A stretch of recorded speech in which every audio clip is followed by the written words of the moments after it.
ಬಳ್ಳಾರಿಯಲ್ಲಿ ಮಾಜಿ ಸಚಿವ ಶ್ರೀರಾಮುಲು ಸುದ್ದಿಗೋಷ್ಠಿ ನಡೀತಾ ಇದೆ. ಬಳ್ಳಾರಿಯ ತಮ್ಮ ಸ್ವಗೃಹದಲ್ಲಿ ಸುದ್ದಿಗೋಷ್ಠಿ ನಡೆಸ್ತಾ ಇದ್ದಾರೆ. ಈಗಾಗಲೇ ಬಿಜೆಪಿ ವರಿಷ್ಠರಿಂದ ರಾಮುಲುಗೆ ಸೂಚನೆ ಹೋಗಿದೆ. ಏನಂತ? ಪಕ್ಷಕ್ಕೆ ಡ್ಯಾಮೇಜ್ ಆಗುವಂತೆ ಮಾತನಾಡಬಾರದು ಅಂತ ಸೂಚನೆ ಕೊಟ್ಟಿದ್ದಾರೆ. ನಿನ್ನೆ ದಿನ ಶ್ರೀರಾಮುಲು ಅವರು ಟಿವಿ9 ಜೊತೆ ಮಾತನಾಡಬೇಕಾದ್ರೆ ಕೋರ್ ಕಮಿಟಿ ಸಭೆಯಲ್ಲಿ ಏನಾಯಿತು ಅನ್ನೋದನ್ನ ಇಂಚಿಂಚಾಗಿ ಹೇಳಿದ್ರು. ತಮಗಾಗಿರುವಂತ ಅವಮಾನ, ಅವರೇನು ಹೇಳಿದ್ರು, ಇವೆಲ್ಲವನ್ನು ಕೂಡ ವಿವರವಾಗಿ ಟಿವಿ9 ಜೊತೆಗೆ ಮಾತನಾಡಿದ್ರು. ಇವತ್ತು ಬಳ್ಳಾರಿಯಲ್ಲಿ ಸುದ್ದಿಗೋಷ್ಠಿಯನ್ನ ಕೂಡ ಕರೆದಿದ್ದಾರೆ.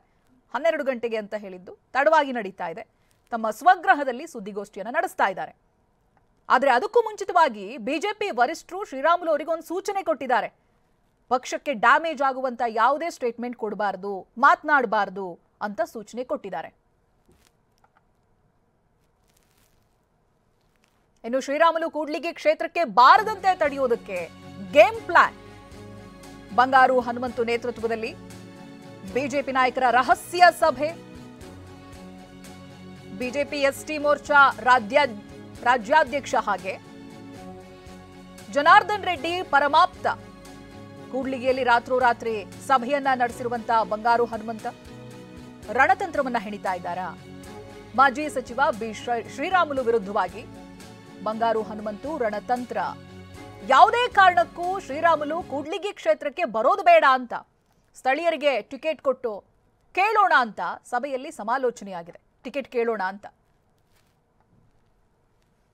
ನಾನು ಸ್ವತಃ ರಾಜ್ಯಾಧ್ಯಕ್ಷರಿಗೆ ಕೇಳಿದೆ, ಏನನ್ನ ನೀವೇನು ಯಾರಿಗಾರ ಮಾತು ಕೊಟ್ಟಿರ ಕೂಡ್ಲಿಗಿ ಟಿಕೆಟ್ ಅಂತ ಕೇಳಿದೆ. ಯಾಕಂದ್ರೆ ಕೇಳ್ಬೇಕಲ್ಲ ರಾಜ್ಯನ. ಮತ್ತೆ ಕೋರ್ ಕಮಿಟಿ ಮೆಂಬರ್ ಎಲ್ಲರೂ ಕೇಳಿದೆ. ಮೊಳಸಾಂಬರ್ ನಿಂತನಲ್ಲಪ್ಪ, ಅಲ್ಲಿ ಕೆಡ್ಸ್ಕೊಂಡು ಆ ಕ್ಷೇತ್ರ ಹಾಳು ಮಾಡೋದು, ಬರೀ ಗನ್ ಮ್ಯಾನ್ಗಳು ಪೇರ್ಕೊಂಡು ಹಾಳಾಗೋದು. ಆಮೇಲೆ ಗ್ರಾಮಾಂತರನು ಹಿಂಗೆ ಹಾಳಾಗೋದು. ಈಗ ನಾವು ಕೂಡ್ಲಿಗೆ ಯಾಕೆ ಹೋಗಂತದ್ದು ಹೇಳೋದು? ಕೂಡ್ಲಿಗೆ ಸಾಮಾನ್ಯ ಕಾರ್ಯಕರ್ತರು ಕೊಡ್ಬೇಕಂತ ನೀನೇ ಹೇಳಕತ್ತಿ ಮಾತಾಡ್ಬೇಕಂತ. ಇವಾಗ ಅವ್ರ ಕ್ಷೇತ್ರ ಅವ್ರ ವಿಷಯದಲ್ಲಿ ಇಲ್ಲಿ ಬೇರೆಗೆ ಅವಕಾಶ ಮಾಡಿಕೊಡೋದು. ನಾನು ಸ್ವತಃ ರಾಜ್ಯಾಧ್ಯಕ್ಷರಿಗೆ ಕೇಳಿದೆ, ಏನನ್ನ ನೀವೇನು ಯಾರಿಗಾರ ಮಾತು ಕೊಟ್ಟಿರ ಕೂಡ್ಲಿಗಿ ಟಿಕೆಟ್ ಅಂತ ಕೇಳಿದೆ. ಯಾಕಂದ್ರೆ ಕೇಳ್ಬೇಕಲ್ಲ ರಾಜ್ಯನ. ಮತ್ತೆ ಕೋರ್ ಕಮಿಟಿ ಮೆಂಬರ್ ಎಲ್ಲರೂ ಕೇಳಿದೆ. ಮೊಳಸಾಂಬರ್ ನಿಂತನಲ್ಲಪ್ಪ, ಅಲ್ಲಿ ಕೆಡ್ಸ್ಕೊಂಡು ಆ ಕ್ಷೇತ್ರ ಹಾಳು ಮಾಡೋದು, ಬರೀ ಗನ್ ಮ್ಯಾನ್ಗಳು ಪೇರ್ಕೊಂಡು ಹಾಳಾಗೋದು. ಆಮೇಲೆ ಗ್ರಾಮಾಂತರನು ಹಿಂಗೆ ಹಾಳಾಗೋದು. ಈಗ ನಾವು ಕೂಡ್ಲಿಗೆ ಯಾಕೆ ಹೋಗಂತದ್ದು ಹೇಳೋದು? ಕೂಡ್ಲಿಗೆ ಸಾಮಾನ್ಯ ಕಾರ್ಯಕರ್ತರು ಕೊಡ್ಬೇಕಂತ ನೀನೇ ಹೇಳಕತ್ತಿ ಮಾತಾಡ್ಬೇಕಂತ. ಇವಾಗ ಅವ್ರ ಕ್ಷೇತ್ರ ಅವ್ರ ವಿಷಯದಲ್ಲಿ ಇಲ್ಲಿ ಬೇರೆಗೆ ಅವಕಾಶ ಮಾಡಿಕೊಡೋದು. ಅದಕ್ಕೆ ಲೋಕಲ್ ಮಾಡ್ದಂಗೆ 26ಕ್ಕೆ ನಿಮ್ಮೆಲ್ಲರ ಗಮನಕ್ಕೆ ನಾನು ಹೇಳ್ತೀರಣ. ಇಲ್ಲಿ ನಮ್ಮ ಗಾಣಿಗೆರ ಸಮುದಾಯ ಬಂದಾಗ ಅವತ್ತು ಜನಾರ್ದನ್ ರೆಡ್ಡಿ ಅವ್ರು ಬರ್ತಾರೆ. 26 ಈ ತಿಂಗಳು 26 ಗಣರಾಜ್ಯೋತ್ಸವ ದಿನ ಮಧ್ಯಾಹ್ನ 2 ಗಂಟೆಗೆ ಬಂದು ಎಲ್ಲ ಕೂಡ್ಲಿಗಿ ಕ್ಷೇತ್ರ ತಕ್ಕಂಥ ಎಲ್ಲ ಮುಖಂಡರು ಕರೆಸಿ ಎಲ್ಲ ಮೀಟಿಂಗ್ ಮಾಡಿ ಮುಂಬರ್ತಕ್ಕಂಥ TP ಜೆಡ್ ಮತ್ತು MLA ಎಲೆಕ್ಷನ್ ಸ್ಥಳೀಯರಿಗೆ ಕೊಡ್ಬೇಕಂಬೋದು ಒಂದು ಗಟ್ಟಿ ನಿರ್ಧಾರ ಆತ ಬಂದು ಹೇಳೋಕೆ ನಾವು ಬಂದು. ಯಾಕಂದ್ರೆ ಮೇಲೆ ಆತ ಕೂಡ ಹೈಕಮಾಂಡ್ಗೆಲ್ಲ ಮಾಹಿತಿ ತಗೊಳ್ಳೋದು. ಅದಕ್ಕೆ ಲೋಕಲ್ ಮಾಡ್ದಂಗೆ 20 ಈ ಬಗ್ಗೆ ಡೀಟೇಲ್ಸ್ ಅನ್ನ ಪಡೆದುಕೊಳ್ತಾ ಹೋಗ್ತೀನಿ. ಪ್ರತಿನಿಧಿ ವಿನಾಯಕ್ ಫೋನ್ ಸಂಪರ್ಕದಲ್ಲಿದ್ದಾರೆ. ವಿನಾಯಕ್, ಇದು ಯಾವಾಗ ನಡೆದಿರುವಂತ ಸಭೆ? ರಾತ್ರೋರಾತ್ರಿ ನಡೆದಿರೋ ಹಾಗೆ ಇದೆ. ಈ ಸಭೆಯಲ್ಲಿ ಏನೇನು ಚರ್ಚೆ ಆಗಿದೆ ಅಂತ?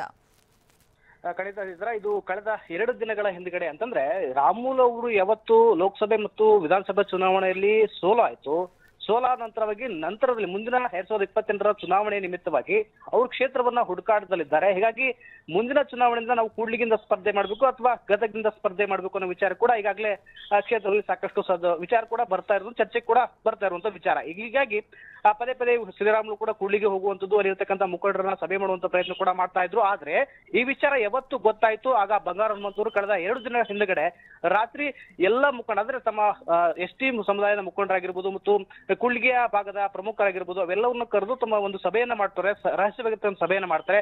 ಆ ಸಭೆಯಲ್ಲಿ ನೇರವಾಗಿ ಒಂದು ಮಾತನ್ನ ಹೇಳ್ತಾರೆ. ಏನಂತಂದ್ರೆ, ನನಗೆ 2023ರ ವಿಧಾನಸಭಾ ಚುನಾವಣೆಯಲ್ಲಿ ಕೂಡ್ಲಿಗಿಂದ ನಾವು ಸ್ಪರ್ಧೆ ಮಾಡಬಹುದಿತ್ತು ಬಿಜೆಪಿಯಿಂದ. ಆದ್ರೆ ಆ ಸಂದರ್ಭದಲ್ಲಿ ರಾಮುಲು ಅವರು ನನ್ನ ಟಿಕೆಟ್ ಅನ್ನು ತಪ್ಪಿಸಿದ್ರು.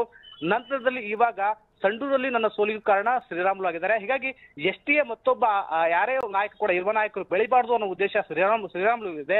ಹೀಗಾಗಿ ನಾನು ಈ ವಿಚಾರವಾಗಿ ನಾನು ಬಿಜೆಪಿ ಹೈಕಮಾಂಡ್ಗೆ ಮತ್ತೆ ಮಾತಾಡ್ತೀನಿ, ಜೊತೆಗೆ ಜನಾರ್ದನ್ ರೆಡ್ಡಿ ಅವರು ಕೂಡ ನಾನು ಮಾತಾಡುವಂತ ಪ್ರಯತ್ನ ಕೂಡ ಮಾತಾಡ್ತೇನೆ. ಮುಂದಿನ ದಿನಮಾನಗಳು ಯಾವುದೇ ಕಾರಣಕ್ಕೂ ಅವರಿಗೆ ಕೂಡ್ಲಿಗಿಯಿಂದ ಟಿಕೆಟ್ ಕೊಡಬಾರ್ದು ಅನ್ನೋದನ್ನು ಕೂಡ ಆಗ್ರಹ ಮಾಡ್ತೀವಿ ಅನ್ನೋ ಮಾತನ್ನು ಕೂಡ ಹೇಳ್ತಾ ಇದ್ದಾರೆ. ಅಂದ್ರೆ ಇದೆಲ್ಲ ಒಂದ್ ಕಡೆ ಜನಾರ್ದನ್ ರೆಡ್ಡಿ ಅವರು ಹಿಂದ್ಗಡೆಯಿಂದ ನಿಂತ್ಕೊಂಡು ಶ್ರೀರಾಮುಲು ರಾಜಕೀಯವಾಗಿ ಮೂಸುವಂತ ಪ್ರಯತ್ನ ಮಾಡ್ತಾರೆ ಅನ್ನೋ ಮಾತುಗಳು ಕೂಡ ಸಾಕಷ್ಟು ಕೇಳಿ ಬರ್ತಾ ಇರುವಂತದ್ದು. Chaitra, okay, thank you Vinayak ಮಾಹಿತಿಗಾಗಿ.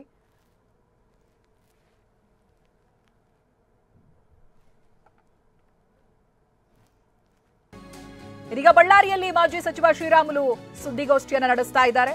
ತಮ್ಮ ಸ್ವಗೃಹದಲ್ಲೇ ಸುದ್ದಿಗೋಷ್ಠಿಯನ್ನು ನಡೆಸ್ತಾ ಇದ್ದಾರೆ. ಇಬ್ರು ಕೂಡ 12 ಗಂಟೆಗೇನೆ ಸುದ್ದಿಗೋಷ್ಠಿ ನಡೆಸ್ತಾರೆ ಅಂತಿತ್ತು. ಬಹುಶಃ ಮಾಹಿತಿ ಹೋಗಿರ್ಬೋದು ಶ್ರೀರಾಮುಲು ಅವರವರೆಗೂ ಕೂಡ. 12 ಗಂಟೆಗೆ ಇವರೇನ್ ಮಾತನಾಡ್ತಾರೆ, ಆ ನಂತರದಲ್ಲಿ ಅದಕ್ಕೆ ಕೌಂಟರ್ ಕೊಡೋಣ ಅನ್ನುವಂತ ಯೋಚನೆಗಳು. ಈಗ ಶ್ರೀರಾಮುಲು ಅವರು ಸುದ್ದಿಗೋಷ್ಠಿಯನ್ನು ನಡೆಸ್ತಾ ಇದ್ದಾರೆ. ರೆಡ್ಡಿ ಆರೋಪಗಳಿಗೆ ಶ್ರೀರಾಮುಲು ಕೌಂಟರ್ ಕೊಡೋದಕ್ಕೆ ತಯಾರಾಗಿದ್ದಾರೆ. ಬಳ್ಳಾರಿಯ ತಮ್ಮ ನಿವಾಸದಲ್ಲೇ ಸುದ್ದಿಗೋಷ್ಠಿಯನ್ನು ನಡೆಸ್ತಾ ಇದ್ದಾರೆ. ಸ್ವಲ್ಪ ಬದಲಾವಣೆಗಳಾಗಿದೆ, ಸಮಯದಲ್ಲಿ ಬದಲಾವಣೆ ಆಗಿದೆ, ಸ್ಥಳದಲ್ಲಿ ಬದಲಾವಣೆ ಆಗಿದೆ. ಶ್ರೀರಾಮುಲು ಅವರ ಸುದ್ದಿಗೋಷ್ಠಿಯಲ್ಲಿ ಏನ್ ವಿಚಾರಗಳು ಮತ್ತೆ ಹೊರಬರುತ್ತೆ ಅನ್ನೋದಾಗಿ ನೋಡಬೇಕು. ನಿನ್ನೆ ದಿನ ಶ್ರೀರಾಮುಲು ಅವರು ನೇರವಾಗಿ ಆರೋಪವನ್ನ ಹೊರಿಸಿತು ಜನಾರ್ದನ್ ರೆಡ್ಡಿ ಅವರಿಗೆ. ಶ್ರೀರಾಮುಲು ಅವರ ಮೇಲೆ ಬಂದಿರುವಂತಹ ಆರೋಪಗಳಿಗೆ ಕಾರಣವೇ ಜನಾರ್ದನ್ ರೆಡ್ಡಿ ಅಂತ ನೇರವಾಗಿ ಮಾತನಾಡಿದ್ರು. ಮಾಧ್ಯಮದ ಮುಂದೂ ಕೂಡ ಅದೇ ಹೇಳಿಕೆಯನ್ನ ಕೊಟ್ಟಿದ್ರು. TV9 ಜೊತೆ ಮಾತನಾಡಬೇಕಾದ್ರೂ ಅಷ್ಟೇ ಕಟ್ಟುನಿಟ್ಟಾಗಿ ಹೇಳಿದ್ರು. ಇಷ್ಟೆಲ್ಲ ಬೆಳವಣಿಗೆ ಆಗೋದಕ್ಕೆ, ತನಗೆ ಅವಮಾನ ಆಗೋದಕ್ಕೆ, ನನ್ನ ಬಗ್ಗೆ ಇಲ್ಲ ಸಲ್ಲದನ್ನ ಹೇಳಿರೋದು ಜನಾರ್ದನ್ ರೆಡ್ಡಿ ಅವರೇ, ನನ್ನನ್ನು ರಾಜಕೀಯವಾಗಿ ಮುಗಿಸ್ಬೇಕು ಅನ್ನೋದು ಅವ್ರ ಉದ್ದೇಶ ಅಂತ. ಇವತ್ತು ಅದಕ್ಕೆ ಕೌಂಟರ್ ಅನ್ನೋ ರೀತಿಯಾಗಿ ಜನಾರ್ದನ್ ರೆಡ್ಡಿ ಅವರು ಸುದ್ದಿಗೋಷ್ಠಿ ಮಾಡ್ತಾರೆ. ಆಗ್ಲೇ ಹೇಳಿದಾಗೆ 1991ರಲ್ಲಿ ಏನಾಗಿತ್ತು ಅಲ್ಲಿಂದ ಶುರು ಮಾಡ್ತಾರೆ. ಜನಾರ್ದನ್ ರೆಡ್ಡಿ ಅವರು ಶ್ರೀರಾಮುಲು ಅವರ ಜೀವನದಲ್ಲಿ ಎಂಥ ಪಾತ್ರ ನಿಭಾಯಿಸಿದ್ದಾರೆ, ಶ್ರೀರಾಮುಲು ಅವರ ಹಿಸ್ಟ್ರಿ ಎಂಥದ್ದು, ಹೇಗಿತ್ತು, ಇವೆಲ್ಲವನ್ನ ಕೂಡ ಸುದ್ದಿಗೋಷ್ಠಿಯಲ್ಲಿ ಹೇಳ್ತಾ ಹೋಗ್ತಾರೆ. ಇದೀಗ ಮತ್ತೆ ಇದಕ್ಕೆ ಕೌಂಟರ್ ಅನ್ನೋ ರೀತಿಯಾಗಿ ಶ್ರೀರಾಮುಲು ಅವರು ಸುದ್ದಿಗೋಷ್ಠಿಯನ್ನು ನಡೆಸ್ತಾ ಇದ್ದಾರೆ ತಮ್ಮ ಮನೆಯಲ್ಲೇನೆ. ಈ ಮಾತುಗಳಿಗೆಲ್ಲ ಶ್ರೀರಾಮುಲು ಅವರು ಏನು ಹೇಳ್ತಾರೆ ಅನ್ನುವಂಥದ್ದು ಇನ್ನೇನು ಕೆಲ ಕ್ಷಣಗಳಲ್ಲಿ ಗೊತ್ತಾಗುತ್ತೆ. ಬಳ್ಳಾರಿಯಲ್ಲಿ ತಮ್ಮದೇ ನಿವಾಸದಲ್ಲಿ ಸುದ್ದಿಗೋಷ್ಠಿಯನ್ನು ಕರೆದಿದ್ದಾರೆ.